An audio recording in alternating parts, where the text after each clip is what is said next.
Each episode of Education with an Edge is meant to create, cultivate, and inspire honest discussion about issues affecting youth. Hosted by author, artist, educator, advocate, and speaker, Jaquel Lane. Hello, I'm Jaquel Lane, your host of Education with an Edge podcast, and I am here with the lovely and talented Alyssa Dilts of Developmental Management. Education with an Edge podcast is talking about all things involving youth and how we can support them and lift them up as a community, and I can't think of any better guest to have on my show than Alyssa, who is the owner and executive director of Developmental Management and gets to work with wonderful and talented young people all the time. Welcome, Alyssa. Thank you so much for having me, dear. So I was wondering, someone with such an amazing, illustrious career as yourself, would you just take a second and tell us a little bit about yourself and about developmental management, please? Sure. We always tell the kids they need to have a good elevator speech. So mine is, I was born and raised here in Omaha, and I played sports growing up. I'm very tall, and so, of course, I was put into volleyball right away, and I ended up with bilateral stress fractures in both my legs from playing so much volleyball, taking 5 Advil and trying to tough it out. So my parents were then stuck with, well, now what are we going to do with this tall, skinny thing? Love it. And at the time, there's an amazing modeling program called Nancy Bounds, and it was a modeling school and agency. Yes. And so they threw me in that. I still remember to this day, I went there with like a sweatshirt and jeans on with boots. I was like, this is dumb. I like sports. And then now this is literally my life. But of course, from that, I loved definitely being behind the camera, walking the runway, but there wasn't a lot going on back then here in our market. And so I became on the other side of it and kind of doing the agent side of it as well as the development. And then I met my now best friend who runs, it was called Elite Model Management back in the day. Yes. And he got me a job in Chicago, and I started out as the director of the Runway division there. And that was really fun, but long hours because it was event-based. Absolutely. And so when the opportunity opened up to switch over to New Faces, which is scouting and developing new talent, so kind of traveling all over the world, finding the new models, bringing them back to Chicago, teaching them how to model, and then booking them on jobs. So super cool job. Thought I'd be there forever. Yes. But as you know, my mother is my best friend. Love you, Teresa. Yes, Ter. She's listening. Mama Dilts. And so it was really interesting, when I would come back to Omaha to visit, I would get my trips paid for by my company if I scouted while I was here. And they're just, we knew that there was opportunity to kind of bring that big city vibe of the background that I had and bring it to Omaha and give those opportunities to other people in our community, so young people in our community, to get the opportunity to model at a higher level, travel, and just really see the industry at a much higher level. I love that. And one of the things that, I've known you for a long time, and I've obviously known your heart, but to share such a personal story of how a big part of this podcast is, children, at-risk youth that maybe don't feel like they fit in or something, and that's not maybe their first inclination that like, hey, I could be a model, or I could be a scouting agent, or I could work in merchandising. And so I think that's so fabulous that you're like, yeah, I was going to be this volleyball player because you're beautiful and tall and blonde. And that would be everybody's first thought. And then this one kind of decision like changed your life. So it really did. And so it's funny. So the rest of that, so my mom, encouraged me to come back and start the agency 8 years ago. And through that time, I've been lucky enough to get involved with our community because I didn't know anyone. Yes. I was gone my entire career as becoming an adult. I had left Omaha at 21 and came back much later. And so I didn't know anyone. And so being involved in the community allowed me to meet new people and be surrounded by like-minded individuals. And that was really fun. But it was interesting. I have a girlfriend that I went to junior high and high school with in North Omaha, Monique Gunn, and now Cannon. And she's a huge community advocate and does so much with the youth. That's a person you should have. Yes, absolutely. Let me tell Monique, you. if you're listening, please reach out. I'll reach out to you. Yeah. But we touched base. We saw each other at the, a convention. What was it? for the chamber, right before COVID, like 2 weeks before COVID. Yes. And I saw her and she said, I was talking to a girl that I was mentoring, and she was feeling really down about herself, and she was being made fun of. She was being bullied. And she said, do you know who I know? And Monique had said this to the girl, and she goes, who? And she goes, well, I know the woman that, books all the models for Omaha Fashion Week and has her own modeling agency. And I know she would want you to realize how beautiful you are on the inside and out. And that really hit home with the girl.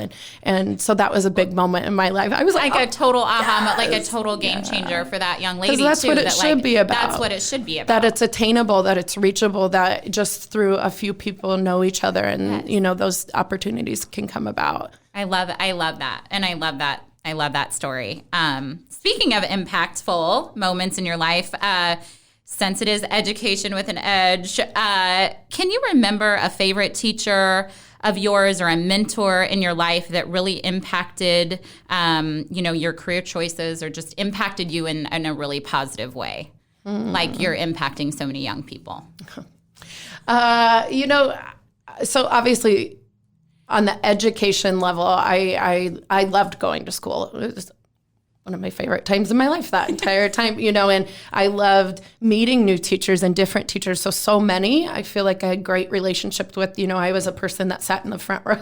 Yes, we love you. We love you. Thank you. I that's just my personality. And so I had really, really great ones. But I think when we're talking about education with the edge and kind of the bullying, especially side of it, is when in sixth grade, I had a teacher, Lori Frazier, and I'll never forget, like I had been very, very thin and being made fun of for how skinny I was. And it was back in the 90s when Daisy Dukes were in. Oh, yes. So we had short shorts. Yes. And I just wanted one in every color and every pair. My mother, God bless her, would get me all these short shorts. And I got in trouble for wearing short shorts from the principal of the school. Wow. And he was like, you're going to need to be sent home. And Lori had my back, and she was like, just because she's tall and really skinny, they look much shorter on different. Someone like amen. Yes, amen. That is Lori, true. Honestly, Miss Frazier went into that school and really into that meeting, and she was like, absolutely not, and had my back. And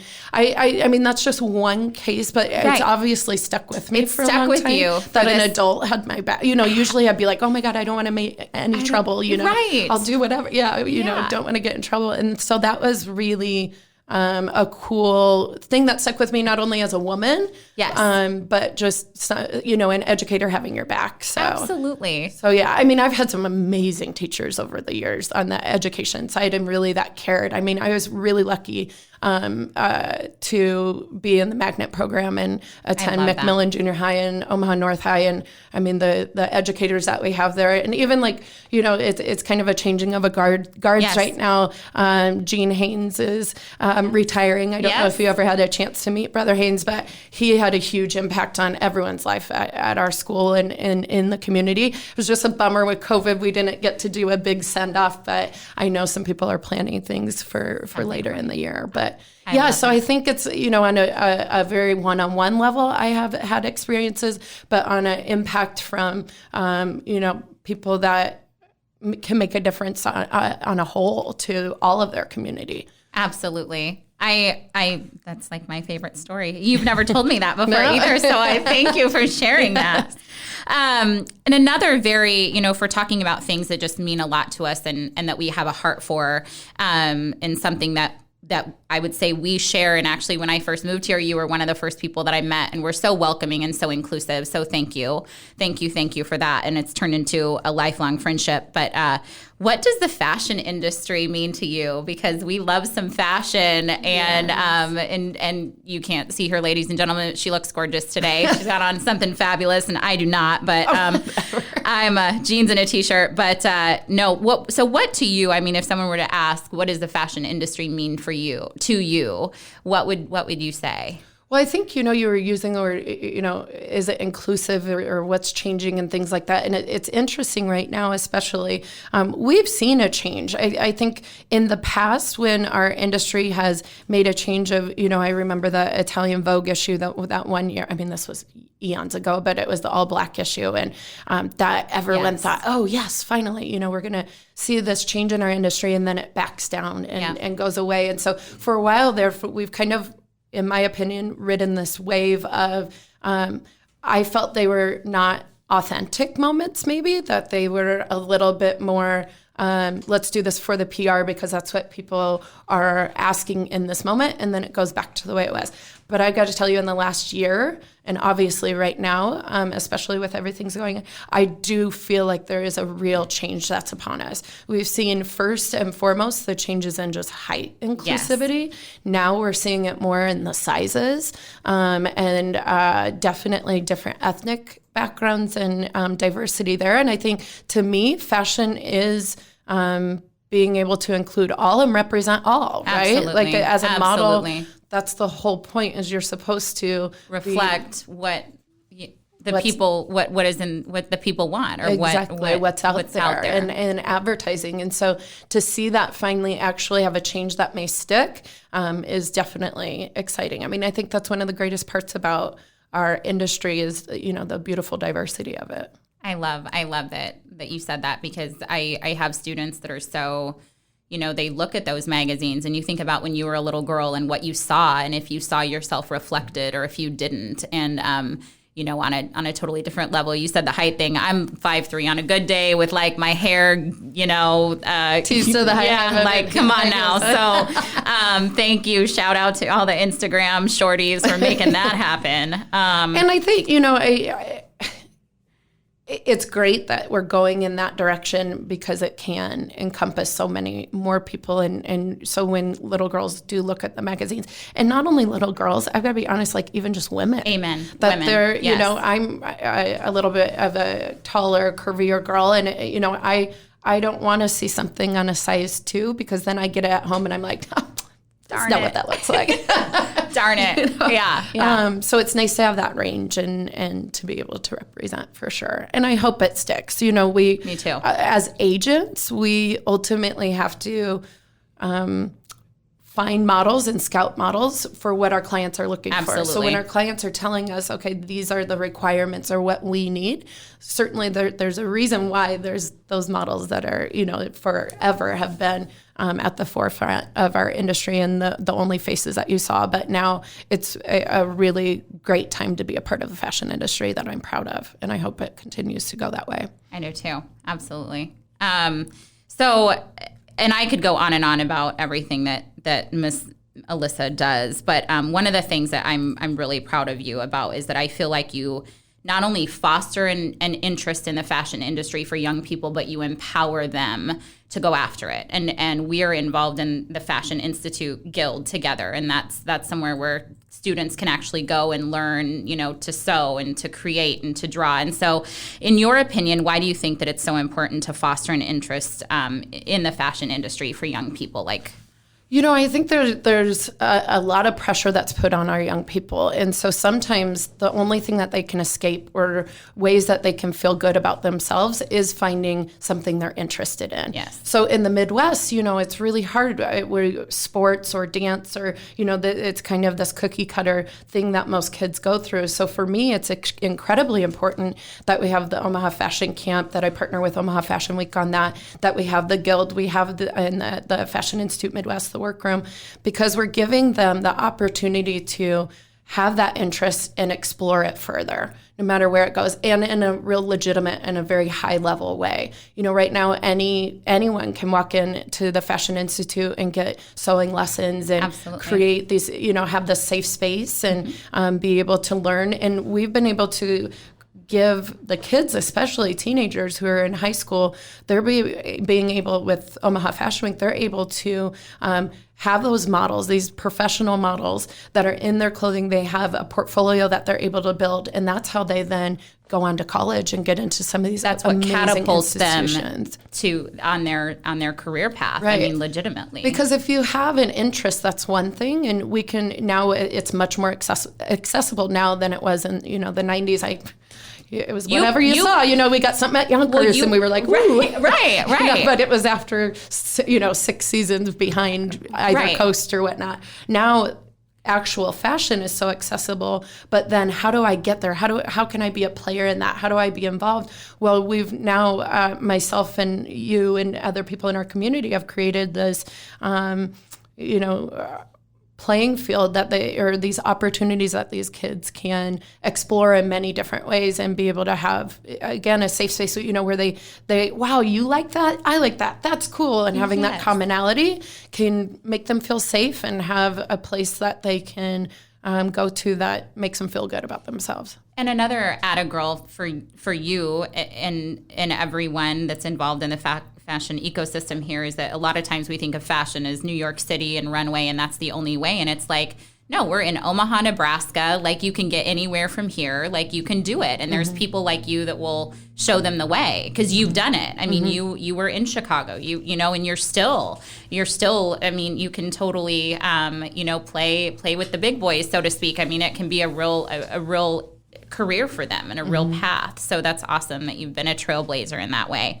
And on that, since it's not all about, modeling, what are some, I know that at Developmental Management, you work on everything from interviewing skills to self-confidence to, just this wide range of, I guess, life skills that these young ladies and young men can take into life with them. So can you speak a little bit about that? Yeah, certainly. As models, we treat them like adults. I mean, typically they're going to be the youngest people in the room in a photo shoot setting or a job that they're working on.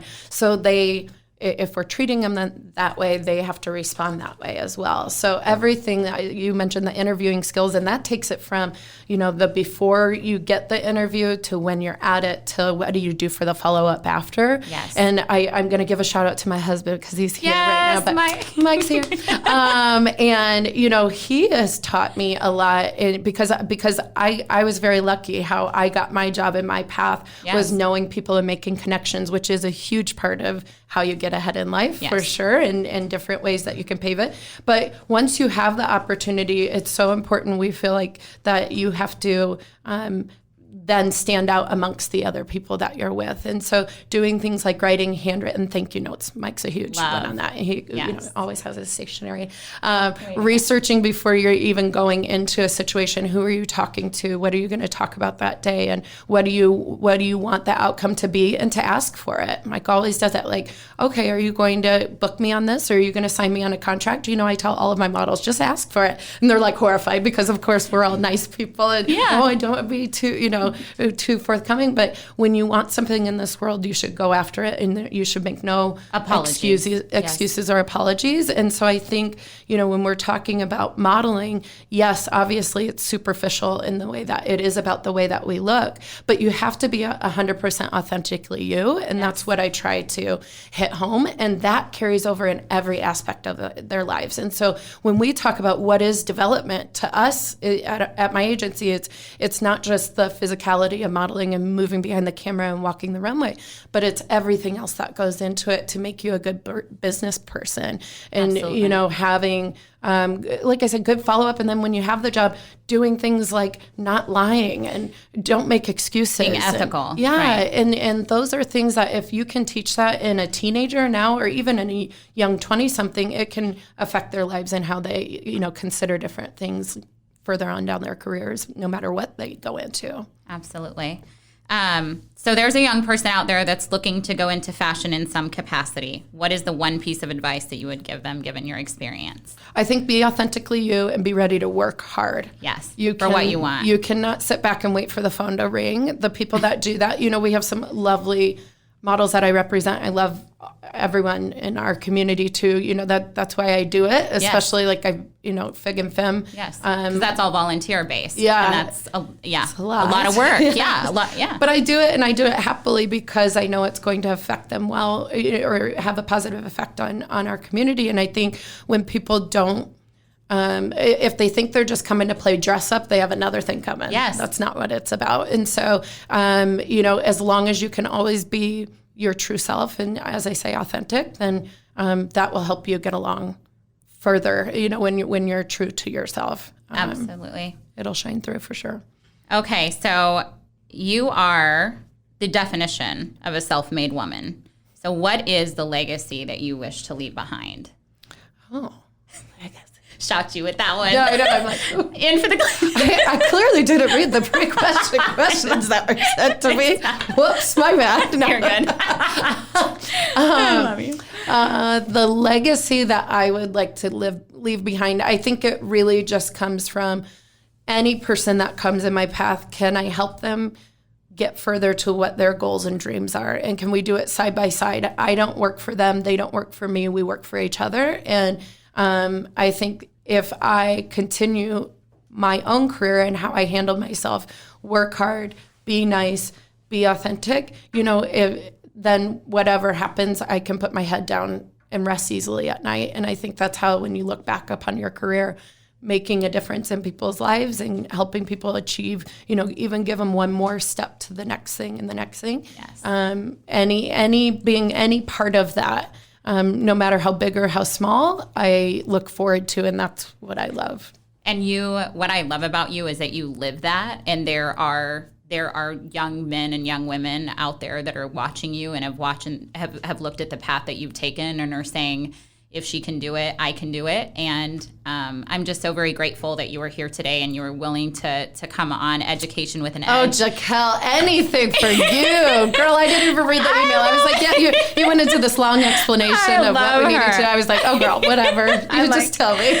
No, if you are a parent of a child and you would like to get them involved in modeling in any capacity, Develop Model Management is the place to go. They can find, obviously, Miss Alyssa her website is developmodelmanagement.com. It's actually develop-models.com. Thank you. Yep. And then you can also find her on Instagram at Develop Model. Yep. Develop Models. Okay, Develop Models. Thank you. I'm getting the hashtags and all that down. So thank you so much, Alyssa, and continue to just be the light out there in the darkness that you are, and that's what Education with an Edge is all about. We will see you later. If you have a question or just want to learn more, go to jaquellane.com. Thanks for listening to Education with an Edge. A Parkville Media Production.